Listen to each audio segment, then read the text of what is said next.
Thank you very much for joining us for the second webinar in our series about charging. We had a charging basics webinar a little while ago, and today we're going to talk about charging your electric vehicle at home. For those of you who aren't familiar with us, Green Energy Consumers Alliance is a nonprofit organization based in Massachusetts and Rhode Island. Our mission is to empower consumers and communities to speed a just transition to a zero carbon world. What that means is that we run a series of programs and services that help people access clean energy technologies, whether that's solar or renewable energy or energy efficiency, heat pumps, or electric cars. And then we also do a lot of advocacy work at the state level to make sure that in both Massachusetts and Rhode Island, we've got policies on the books and being implemented that will speed this transition to a zero carbon world. Obviously, today we're going to talk about electric vehicles.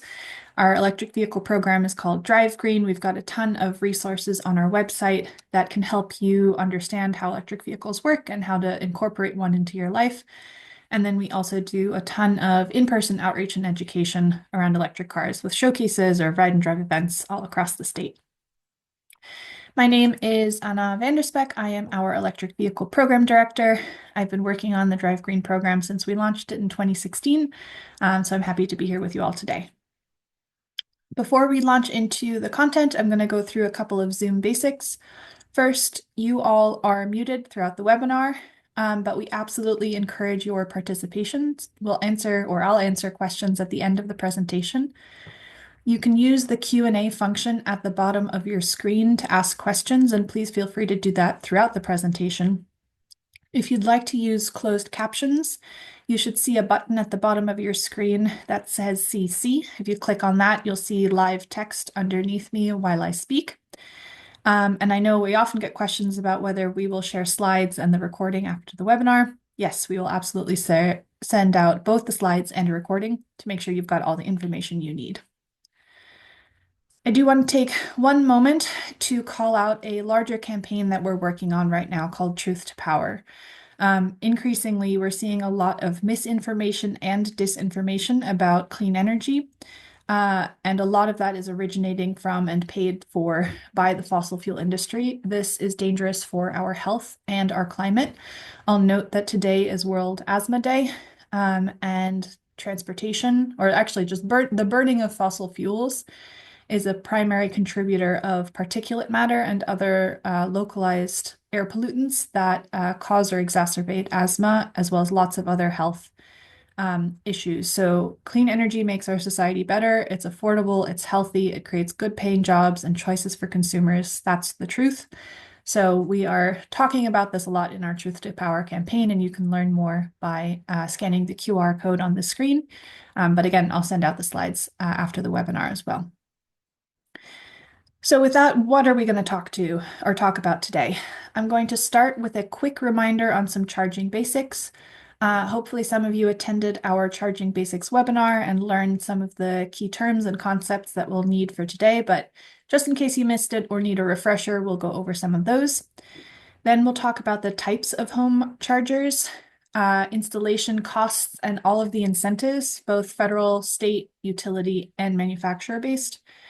We'll answer the question, how much does charging cost? And then we'll talk about how to get started.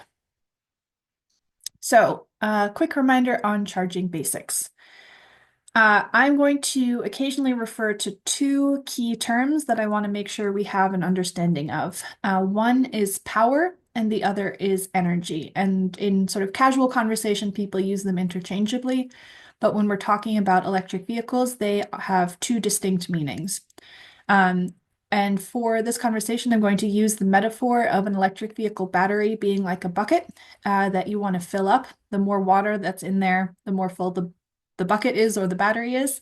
The water is the electricity and the pipe is the charger cord. So we're going to talk a lot about power today, and power is measured in kilowatts, and that refers to how quickly a car can charge.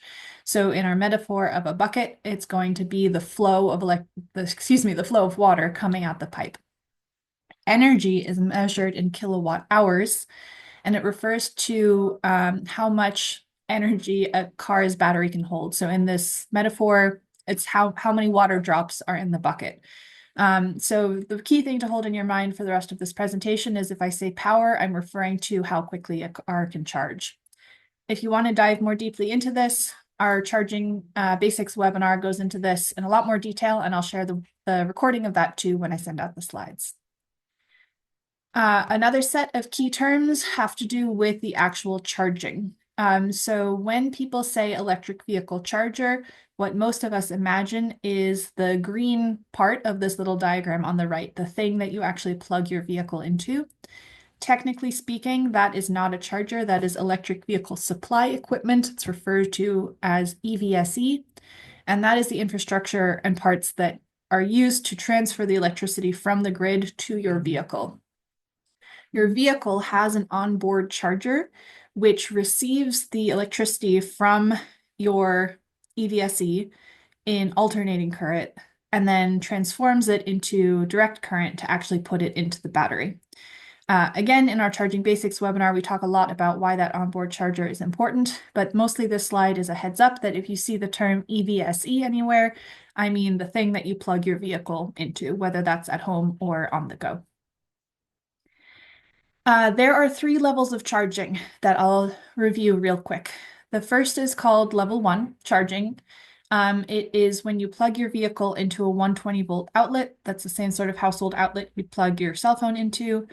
The power level is somewhere between 1 and 3.5 kilowatts. It adds about 5 miles of range per hour spent charging. So if you think about plugging in overnight for 10 hours, you could add 40 miles of range. It is the slowest type of charging.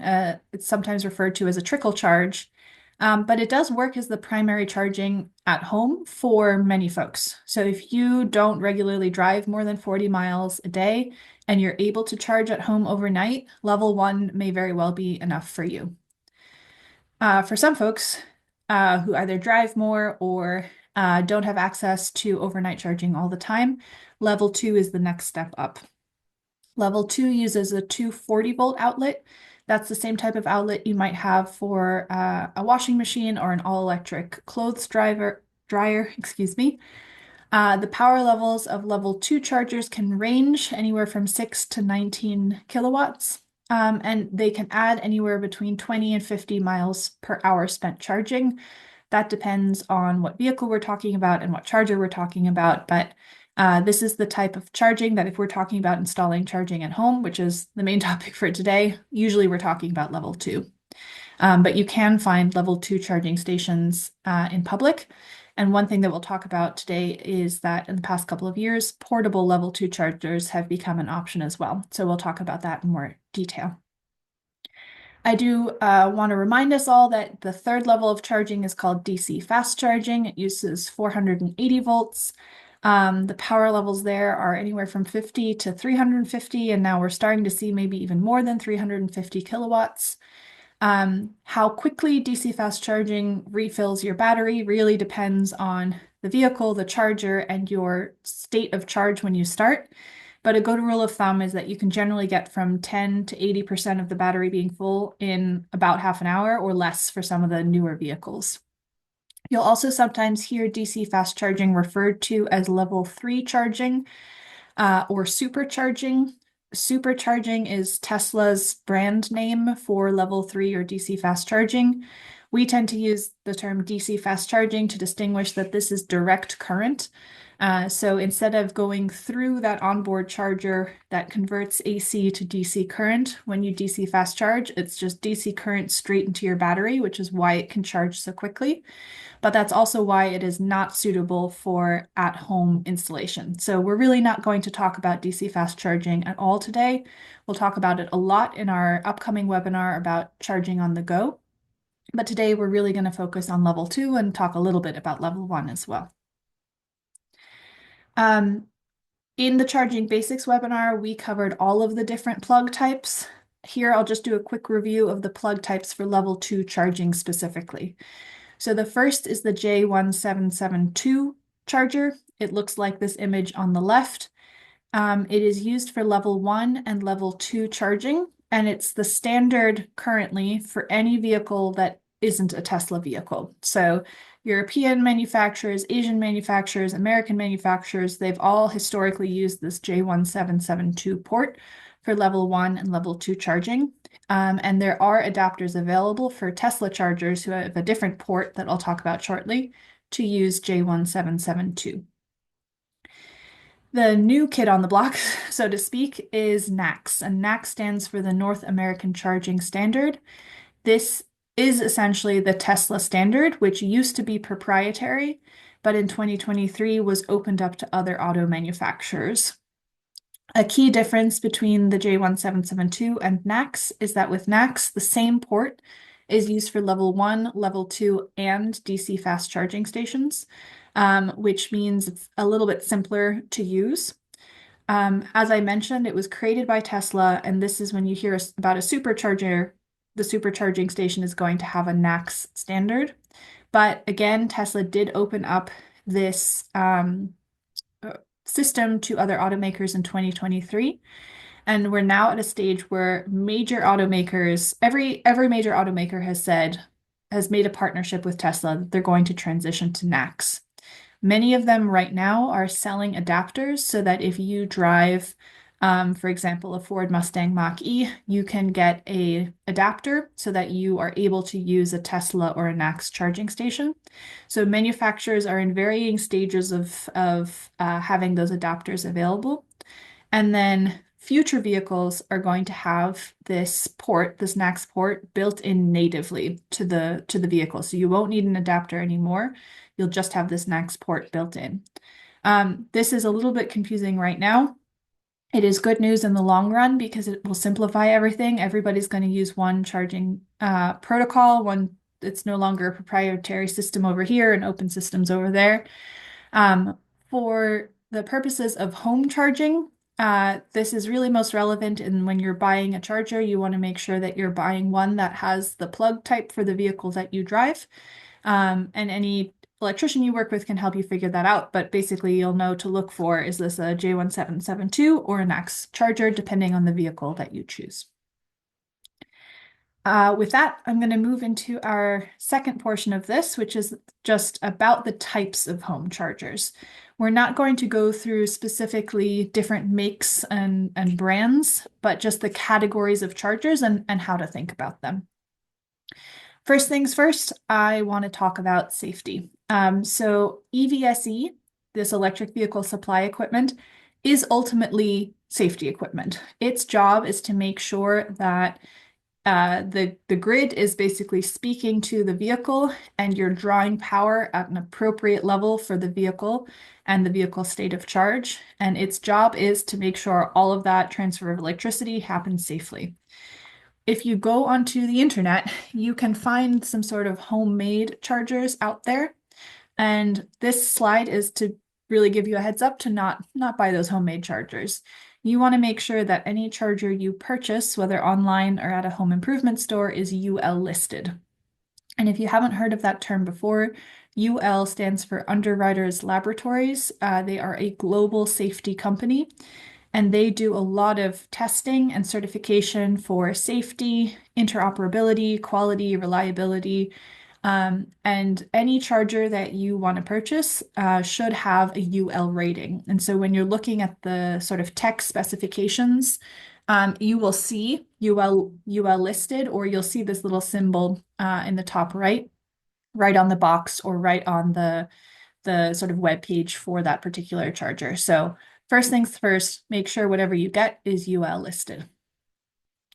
After that, we reach our first decision point, which is, could level 1 charging actually be enough for you?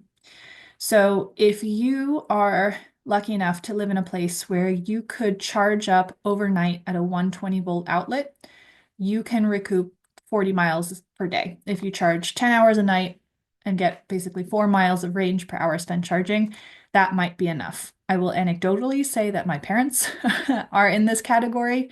They don't drive enough miles to warrant the installation of a level 2 charging unit and have been just fine using a regular household outlet like the one in the picture here. If this is you, you should inquire with the dealership when you purchase your vehicle about purchasing a level 1 charging cord.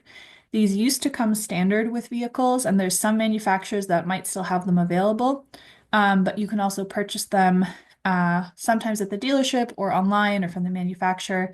And there's good guides out there about which ones to look for. And now you know to make sure to look for a UL listed one. But this is really the first thing you should ask yourself is, do I even need to install a level 2 charging station? If you do need a level 2 charging station, the next choice is, do you want a stationary one or a portable one? So we'll talk about stationary ones first because this is what I think most people think of when they think of home charging. So this is an EVSE that is installed by an electrician and it is fixed in place. So in the picture on the left, it is this thing that is hooked up to the wall. One part of it goes and plugs into a 240 volt outlet. The other part of it is available to plug into your vehicle when you are parked. The pros of a stationary level 2 charger are that they may have a higher power level than portable level 2 chargers, which means that you can charge faster than you might with a portable one. And then it could help increase your property value if you are the owner of the place where you are installing this charging station.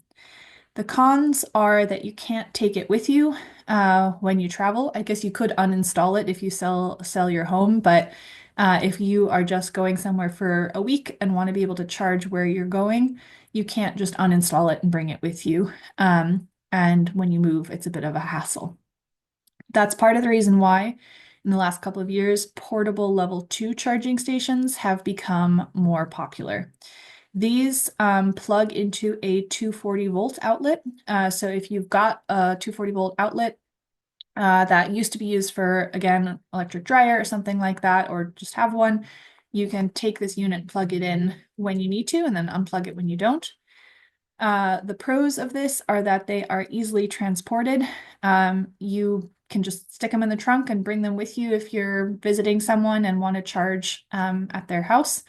And they don't require any special installation if you already have an appropriate 240 volt outlet. That's a big if, which brings me to the cons.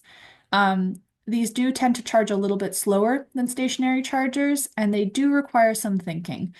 So you want to make sure if you've got a 240 volt outlet, well, first you want to make sure you've got a 240 volt outlet. And then if you do, you want to think a little bit about how congested is your panel already, and can you use that reliably without overloading the system. There's lots of resources to help you think that through. I'll go through some a little later. But first thing is just think about, okay, stationary or portable. The next step is to think about whether you want a quote unquote smart or a quote unquote dumb charger. I will start with the definition of a dumb charger. A dumb charger is just an EVSE that does what it needs to do. It safely brings electricity to your vehicle. It doesn't have any bells and whistles. It's not connected to the grid. And by that, I mean like Wi-Fi. It just does what it needs to do. A smart charger has that functionality of safety, but it also connects to Wi-Fi or cell service. And so there's a lot more capability with smart chargers than with dumb chargers, but they're also a little bit more expensive. So smart chargers allow you to see charging details remotely. So on some of these vehicles, like you can pull up your vehicle app and see how your car is doing. But with the smart chargers, you can also pull up the smart charger app and see, okay, what level of charge am I at? How long have I been charging? How many kilowatt hours have I consumed? All that kind of stuff. You can also use those to schedule charging. And in some cases, participate in utility smart charging programs. That is something that we had a webinar on a little while ago. But basically, utilities have different programs where you can basically sign up and get an incentive for charging at a time that is best for the electric grid and all users. So usually in our region right now, that means overnight, you might get a cut on your electricity rate or an incentive on a monthly basis if you shift when you charge to overnight periods. The utility, however, needs to have some sort of evidence that you did actually shift your usage. And one way that they can do that is by taking the data from your smart charger. Some of these programs also allow you to participate with the vehicle's telematics, so it's not strictly necessary, but having a smart charger does open up a lot of these options. And as we see more and more of this work happening in terms of rate design and how do we incentivize people to charge when it's best for the grid, that will mean that you're open to those future possibilities as well. I also want to flag that if you are in a multi-family building where people might want to share a charger, smart chargers allow you to set different rates for different people, charge people if you want to have people pay right when they charge. You can set that up. So there's just a lot more options with these smart chargers than dumb chargers. Again, they're a little bit more expensive, but it may be worth it. And as I'll talk about, there are utility incentives to help bring those costs down. One question we get a lot when we do our winter driving webinar is, what about outdoor charging? So previously we talked about UL listing. Now we're going to talk about NEMA. So NEMA is the National Electric Manufacturers Association. They establish standards for electrical products. And if you are looking to install a charger outdoors, you want to buy one that has a NEMA 4 rating. That means it's safe to use outdoors. It's not going to rust. It's not going to have trouble with rain or snow. That's what you want to look for if you want to install a charger outdoors. If you're installing a charger indoors, you just want to make sure that you're using an appropriate NEMA plug for 120 and 240 volt outlets, which hopefully, if you've got one of those, if you've got a 240 volt outlet, hopefully it is already a NEMA plug. So with that, I'm going to move on to how much does it cost to install one of these things and what do the incentives look like?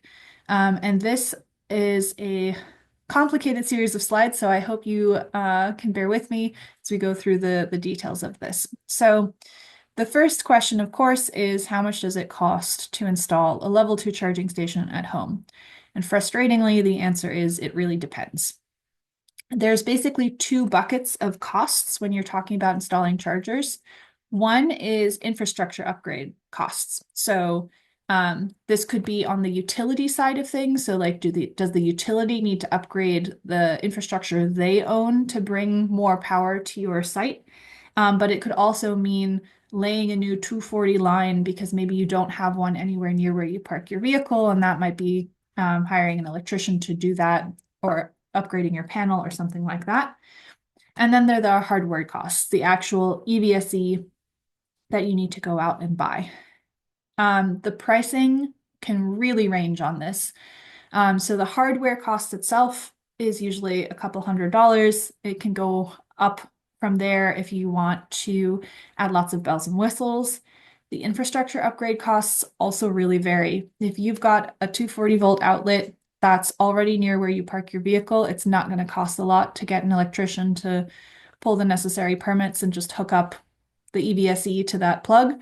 But if you need someone to come in and lay a new line from your panel all the way to where you park your car, that could get a lot more expensive. So we've got a guide that I'll refer to again later that can help you at least a little bit get a sense of what you might be looking at, but ultimately it does come down to calling an electrician and getting a couple of quotes. But as I said before, there are incentives at the federal, state, and utility levels that help bring those costs down.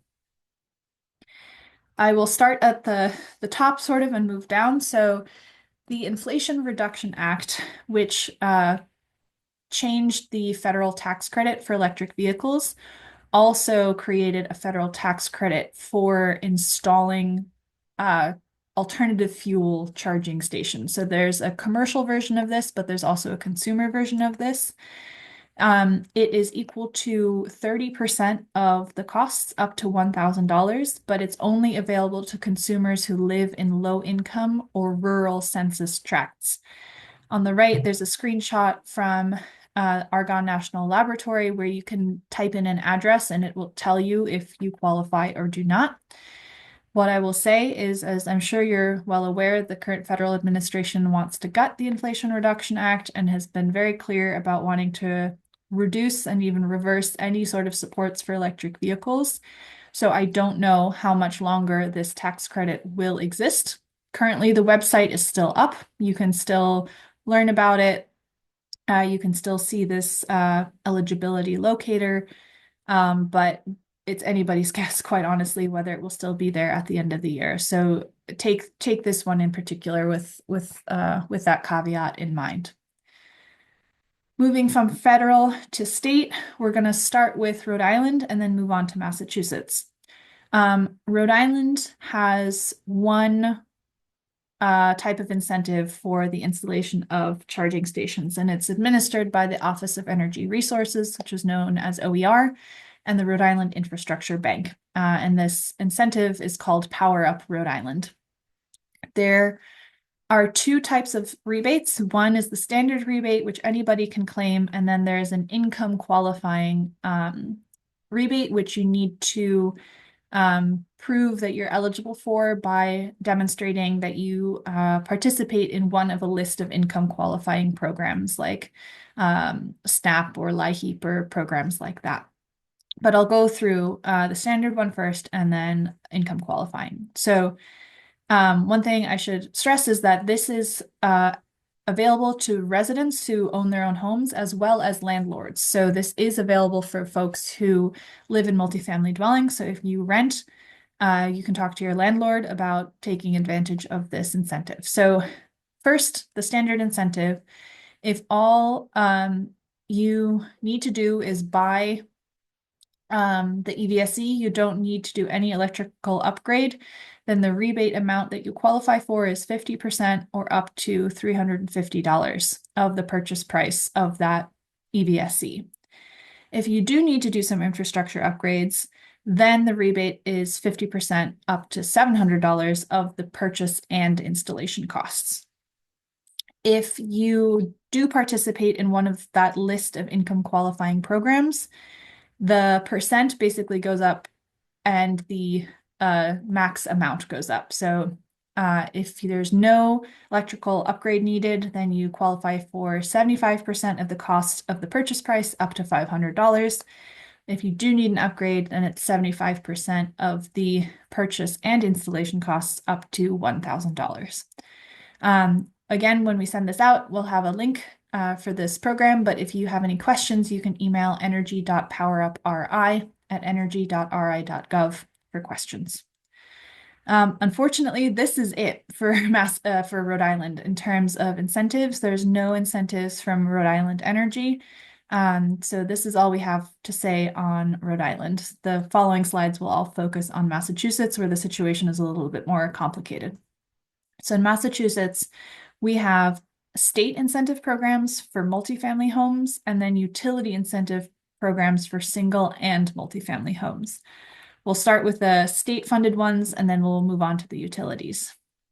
So in Massachusetts, the Department of Environmental Protection, or DEP, has a series of incentive programs for the installation of charging through the sort of name of the name of the program is Mass EVIP, Mass Electric Vehicle Infrastructure Programs. So there's funding in here for public access charging or workplace charging or fleet charging, but for our conversation today, what's relevant is that there's funding for multi-unit dwellings, which is defined as 5 or more units. So if you're in a triple decker, you don't qualify, but if you're in a multifamily building that has at least 5 units, you would.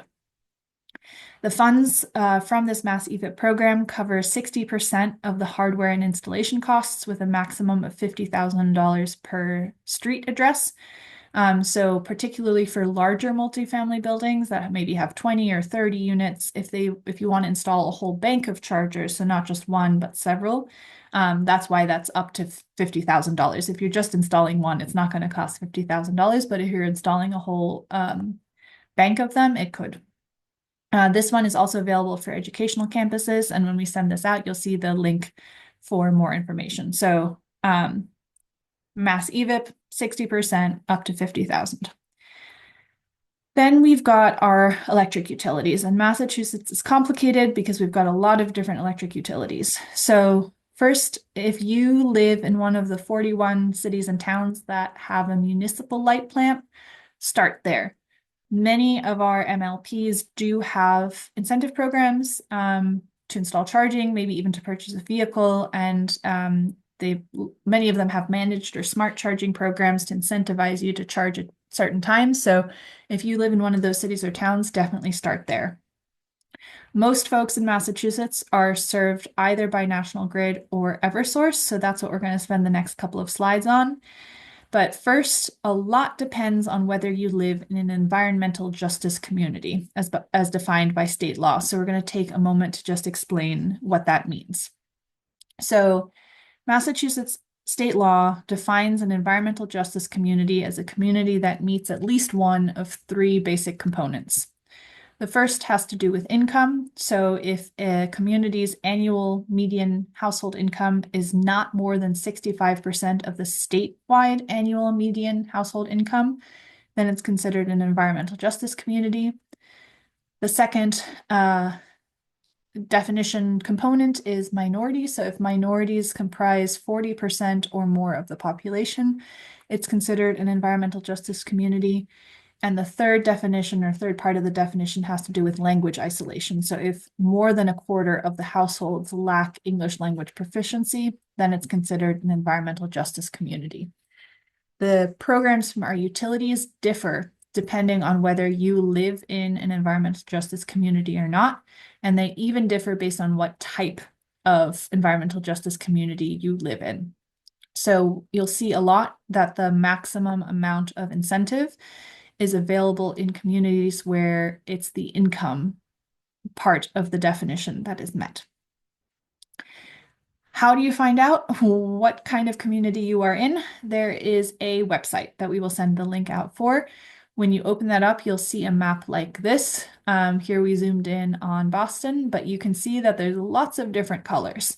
And when you go to the website, there's a little key so you can interpret it. But what you'll see is that dark green, teal, and dark blue areas are areas that meet the income requirement of an environmental justice community.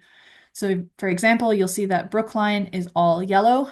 That means it does meet the environmental justice community definition, but only that little part that is dark blue meets the income requirement for an environmental justice community. Yellow, light blue, and pink areas do not meet the income requirements, but meet one or both of the other environmental justice requirements. And then finally, unshaded areas are areas that do not meet any of the EJ community requirements at all. So when you go to this tool, you can plug in your address and you'll see based on the color around your property, what kind of environmental justice community you might live in. So with that, we're going to go over the actual incentives, and this is where it gets complicated. So hopefully this is all clear. So we're going to start with single family homes because they're a little bit, they're kind of the easiest to understand from National Grid and Eversource. So if you live in a single family home and you are on the low income electricity rate, the R2 rate, you qualify for the largest amount of incentives to install a charger at home. So that is up to $1,000 for in-home infrastructure upgrades and up to $700 for the purchase of a home charger. So you get incentives both on the infrastructure and the hardware side of things. If you are not on the low income electricity rate, but you live in an environmental justice community, you qualify for up to $1,000 for in-home infrastructure upgrades, but no rebate for the purchase of a charger. And if you're neither on the low income electricity rate nor living in an environmental justice community, you qualify for up to $700 for in-home infrastructure upgrades, but again, no rebate for the purchase of the EVSE. If we move from single family homes to 2 to 4 unit homes, you'll see that the numbers basically double. So now if you're on the low income rate, you qualify for up to $2,000 in home infrastructure upgrades and up to $700 for the purchase of a home charger. If you live in an environmental justice community, it's now up to $2,000 for in-home infrastructure upgrades. And if you're not on the R2 rate or in an environmental justice community, it's up to $1,400. Don't worry, all of this is written down on our website that we will share with you. But the key to remember here is basically it doubles from single family to 2 to 4 unit family. When we get to 5+ unit homes, the structure of the incentive changes. And this is because when it's more than 5 units, National Grid and Eversource treat this as a commercial customer rather than a residential customer. So the structure is a little different. First thing is that the infrastructure upgrades, both on the customer side and the utility side, are covered up to 100% in all cases for multifamily homes that have more than 5 units. I say up to because there is a per port cap. So if you are, for some reason, have ridiculously high costs associated with the infrastructure upgrades that you might need, the utility has the right to say, no, we can't fund you because you're just sort of disproportionately expensive. But in most cases, it's 100% of the necessary infrastructure upgrades are covered. And then the rebate amount that you get for the EVSE itself depends on the type of environmental justice community that you are located in. This is a point of confusion, I think, a lot, is that people hear, okay, income requirement, meaning your personal income.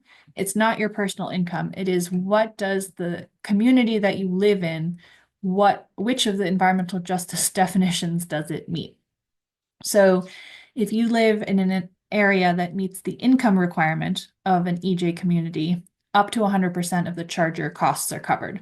So if you read that, that's basically you could get an entirely free level 2 charger installation if you live in an environmental justice community that meets the income requirement. If you live in an area that does not meet the income requirement, but meets one of the other two ways of defining an environmental justice community, then you can get up to 75% of the charger costs covered. And if you live in an area that does not meet any of the requirements for an environmental justice community, you can get up to 50% of the charger costs. So 100% if it's income, 75% if it's EJ but not income, and then 50% if it's not environmental justice at all. Hopefully that was all mostly understandable. But again, I'll send out slides and a link to our website that explains all this too. Lastly, on the incentive side, I wanted to mention that automakers also offer incentives for charging. This is not an exhaustive list on this slide. This information is also constantly changing, so we keep it up to date on our EV Finder. But here's just an example of some of the offerings that we saw when we looked most recently. So Honda, which right now their most popular EV is the Honda Prologue, they offer consumers 3 deals. They can choose a home charger installation, a portable charging kit, or credits that they can put towards public charging stations. Hyundai offers similarly public charging credits or a free home charger. Ford provides some customers, depending on what vehicle you buy, with an at-home charger installation. VW has a 3-year membership with Electrify America, which is one of the charging networks that's built out across the country to cover DC fast charging and level 2 public charging. And they also throw in a portable level 2 charger. And then Rivian provides customers with a level 2 portable charger. So again, when you go to our EV Finder, which I'll show in a moment, you can see what the manufacturer of vehicles you're curious about right now is offering in terms of charging deals. So we've talked about how much the installation costs, but how much does charging actually cost? We're going to get into the nitty-gritty of your electric bill here. So on this slide, we've got the 3 big investor-owned utilities across Massachusetts and Rhode Island: National Grid, Eversource, and Rhode Island Energy. And for each one, I'm recognizing there's a little bit of a typo there, so sorry about that. For each one, we've added up the supply costs and the delivery costs. So when you look at your electric bill, we'll look at a sample one in a moment. You see lots of volumetric charges, so charges that are multiplied by the number of kilowatt hours you consume. And when you add those up, that's the per kilowatt hour cost. That's the second column here. Our electric utilities change their prices every 6 months. So that's what that third column is showing you, just like how long that price is going to be in place for. And then the fourth column shows you what does that mean? What does that cost per kilowatt hour translate into in a cost per mile? if you're driving an electric vehicle. We'll link at the top right to where we do our math on this. We basically assume that you've got a standard level of efficiency of like a Chevy Bolt EUV or a Tesla Model 3, which are some of the more popular cars out there, Tesla Model Y, that kind of thing. And then we do some basic math about, okay, if you've got this many kilowatt hours per mile and it costs this much money per kilowatt hour, what does that mean in terms of costs per mile on electricity? And you can see that it depends a little bit on the utility, but it's a couple cents per mile. And then we do the same thing for a gas car. So we just looked up the average gas price in New England as of yesterday is $2 and basically 99 cents. And if you take the average efficiency of a new gas car right now and do some math, that comes out to 11 cents a mile. So basically you can see you save a couple cents per mile driving when you switch from a gas car to an electric vehicle. If you go to our EV 101 presentation, we'll talk more about other ways that you save money with maintenance costs and things like that, but we're talking about charging today, so that's what we're focused on. But you may very well not be paying what we just saw on the previous slide, because at this point, there's so many different ways that you might be paying for electricity. So we want to go through an actual example of a bill to talk through that. So this is a screenshot of an Eversource bill. And the first thing I want to point out is that there's a $10 fixed customer charge. So regardless of how much electricity you use, if you're this customer, you're paying $10 a month just for being hooked up to Eversource. Then you'll notice that where it says supplier, it doesn't say Eversource. So this is not an Eversource basic service rate, but a community aggregation program, in this case in Cambridge. So the Cambridge Community Electricity Program, and the supplier is called Direct Energy. So that means that the generation charge that you're seeing here, sometimes also called the supply charge, is not the basic service rate of Eversource, but the special aggregation rate. So in this case, it was 13.669 cents per kilowatt hour. So that's one part of this volumetric per kilowatt hour charge. The other part is delivery. And so there's lots of different charges that you see on your bill. All of them are multiplied by the number of kilowatt hours that you consume. And when you add those generation or supply charges with delivery charges, you can see that the cost to charge an EV in this household is 28.91 cents per kilowatt hour, which is a little bit less than the 31 cents that we saw on the previous slide. So if you're thinking about getting an EV and charging it at home, definitely pull up your electric bill and take a look and see what it is that you're actually being charged for electricity. Then when you've got that information, there's a couple of cool tools that you can use to compare whatever you're driving right now to whatever electric vehicle you're thinking about getting. So one is maintained by the federal government, at least currently maintained by the federal government. It's at fueleconomy.gov, and you can pick what vehicle you currently drive and a vehicle that you're considering in the future. You can enter in what you pay for electricity, what gas prices are near you, how many miles you drive per year, and it will do the bunch of math for you and basically be like, this is what your fuel savings would look like. On the right, there's another tool that we're putting up there. They both basically do the same thing. But quite honestly, I don't know how much longer the fueleconomy.gov one will be available. So I want to make sure you've got a plan B, and this chooseev.com is a good tool as well. So definitely go dig up an electric bill, plug in the numbers and see what this means for you. So we've covered a lot, and now I will sort of wrap us up with how do you get started thinking about all this.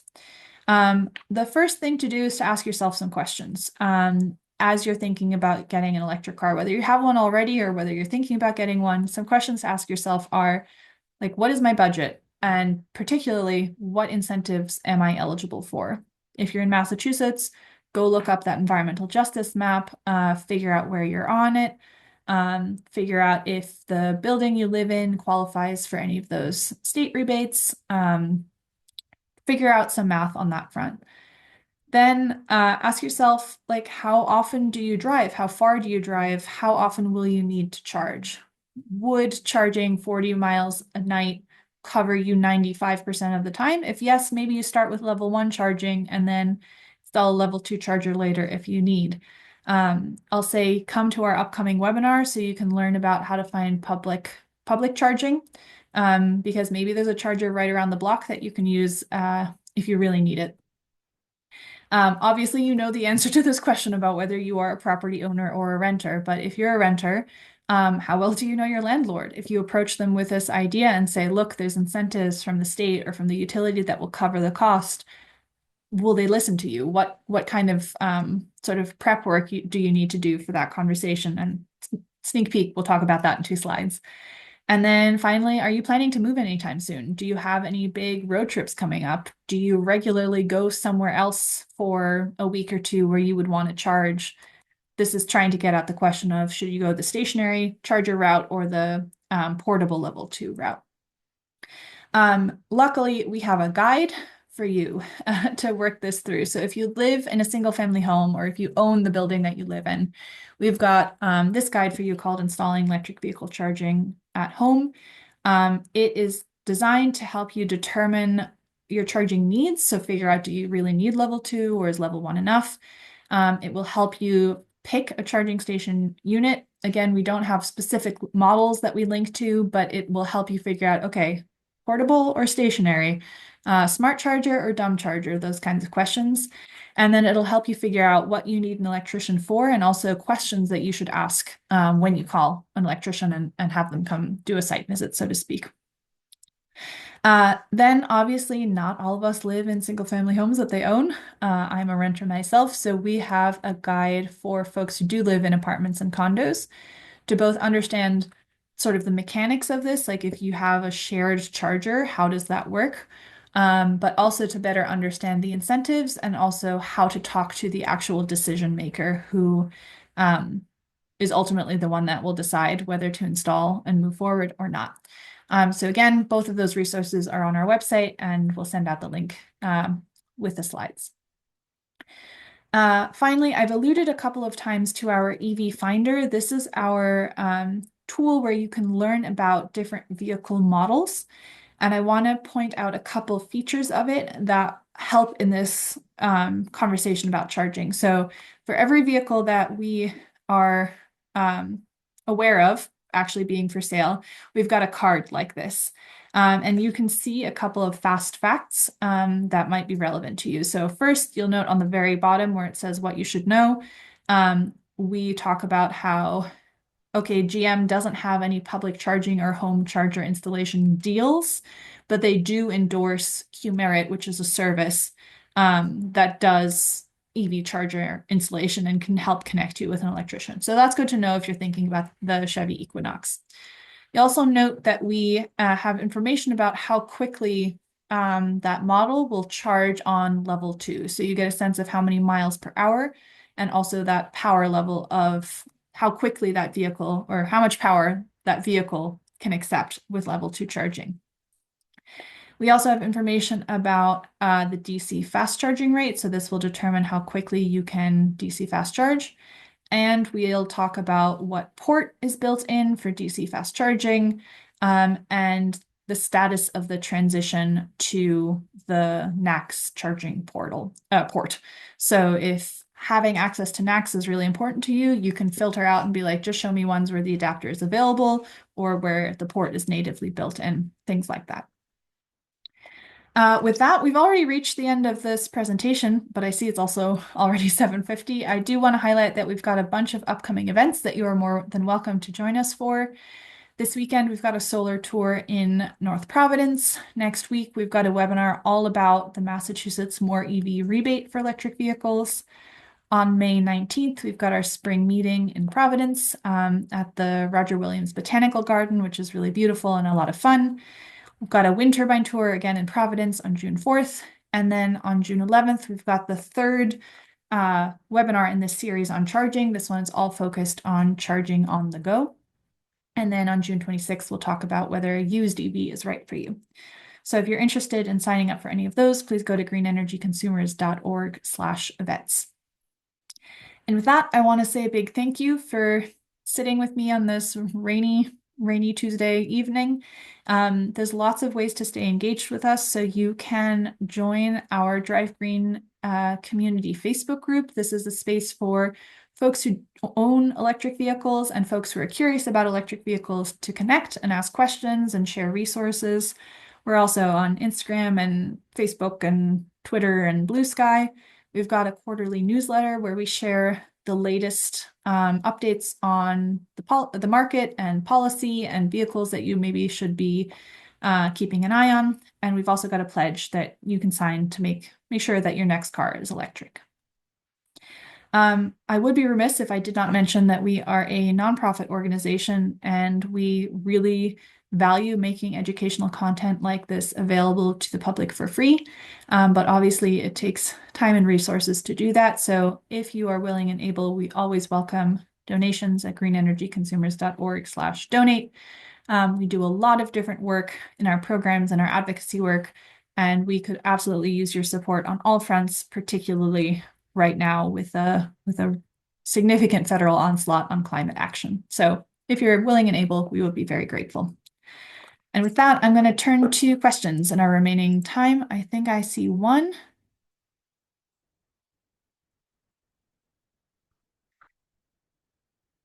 Okay, so a couple questions coming in. One is, do we have any recommendations for electrical contractors in the greater Boston area? We do not. So we are not electrical engineers or technicians ourselves, so we do not have any way of sort of vetting electrical contractors. What I will say is for a home EV charger installation, call your electrician as a first step. Get a couple quotes and ask if they've done EV charger installations before. It should not be complicated, particularly for a home charger installation. I think if you are the owner of a big like multifamily building where you've got more than 5 units there, you might want to get someone who's got a little bit more experience with EV charging to make sure that you're designing it in a way that is future-proofed and makes sense for how people use your parking lot and all of that. But if you're just looking for someone to install a charger in your garage or in your driveway, start with your local electricians, give them a call and ask them for some references to see how it's gone. But it can be as simple as the kind of work that an electrician would do to get you an all-electric dryer. So start there. And then we've got one question about for the health of the car's battery, is it important to mix up the type of charging you do, level 1, level 2, fast? For example, is it bad for the battery if you only do fast charging? This is a great question. So the thing to know about batteries, and these are all lithium-ion batteries in these vehicles, are that they do not like heat. So all batteries degrade over time. You see this with your cell phone. The same thing happens with electric vehicles, but not as dramatically as with your cell phone, because battery manufacturers and the auto manufacturers know that it's really, really critical to protect the battery. So all of these vehicles have really sophisticated battery management softwares that use liquid cooling, for example, to keep the batteries cool, and also will regulate the power level that they're drawing to make sure that they're not introducing too much heat into the battery. So for a long time, when people ask this question, what the data said was only do DC fast charging if you really need to, because it introduces so much heat to the battery that you can degrade faster if you do DC fast charging. What's really exciting is that in the past couple of years, that has shifted. So there's exciting new data that shows basically manufacturers learned their lesson from the early EVs, and we're like, we really need to make sure that these batteries don't get too hot so that the batteries don't degrade. And so you've started to see that DC fast charging doesn't have that much of an impact on the long-term health of the battery as it used to. So I would say,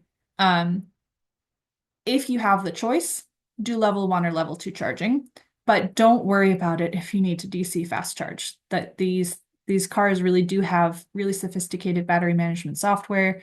The batteries are warranted, so for 8 years or 100,000 miles. So if you were to see a really precipitous drop in the battery's capacity, like that's a manufacturing defect and that'll be covered by the warranty. So I think for folks who drive around to do what people do with cars, don't worry about it. You can DC fast charge if you need to. Um, but if you have the choice, go with level 2 or level 1 to protect it. But that's really out of an abundance of caution. Let me see what else we got here. There's another question about are there any safety issues with doing level 1 charging in the rain or snow? I would refer back to that NEMA rating. So you would want to make sure that the plug that you're plugging into externally has that NEMA 4 rating and that the charging cord that you're using has that NEMA 4 rating. And I'm curious if you want to send me an email after the webinar to talk more about that, if there's something specific in your question that I didn't quite catch, but that NEMA rating is your friend. That's what you need to look for. I think in general, people are worried about EVs in the rain or snow.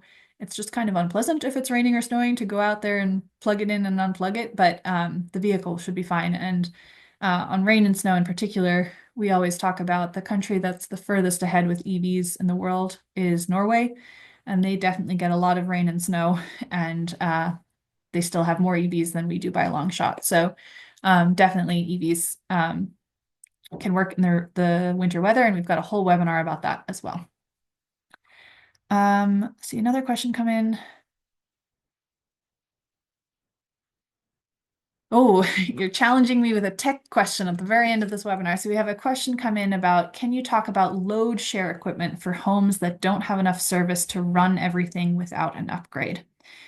So there's a sort of technical question of there's a sort of new class of devices or services that you can install that will recognize, okay, if you've plugged your car in, but you're also running your dishwasher, this device will sort of engage one step earlier than the charger itself would to reduce the power draw on your home's energy system to protect the home and the power draw. So I clearly don't know enough about this. This is an area that we're learning more about as well.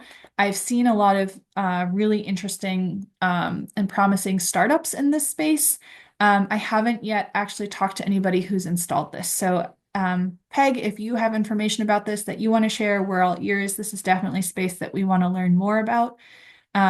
I will, however, stress that the utility programs in both Massachusetts and Rhode Island, the utility programs in Massachusetts and the state-run program in Rhode Island do have funds for home infrastructure upgrades, that electric service upgrades for a reason. There are some like very old homes where that can get tricky, that the upgrade you need might be a lot more than what those incentive programs offer, but for a lot of people, that's enough to cover or at least substantially help with those needed upgrades. So thank you for the very techie question at 8 p.m., but definitely a space that we want to learn more about. And with that, in recognition of the fact that it is 8, I want to thank you all for staying with me this long. If you have any questions that I didn't have time to answer, please feel free to send me an email. We'll also send out an email with the slides and a recording later this week, as well as the link to sign up for the third and final webinar in our series all about charging on the go. So I hope you all have a wonderful rest of your evening, and that we'll see you soon.